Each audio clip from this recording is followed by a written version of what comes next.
कोठा पर चढ़ी के छोरिया रे कंघी से झारे चकेसिया रे कोठा पर चढ़ी के छोरिया रे कंघी से झारे चकेसिया झरे झरे भाई छोरी हमारा मोरी अलान छै भाई चलरे गलवाली छोरी अलान छै भाई चलरे गलवाली छोरी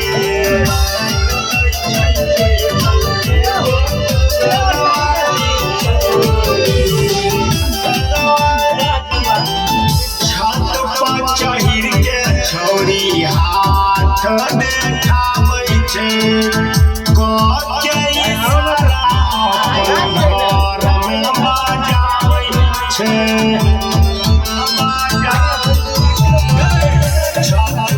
चहिर के छोरी हाथ देखाबै छै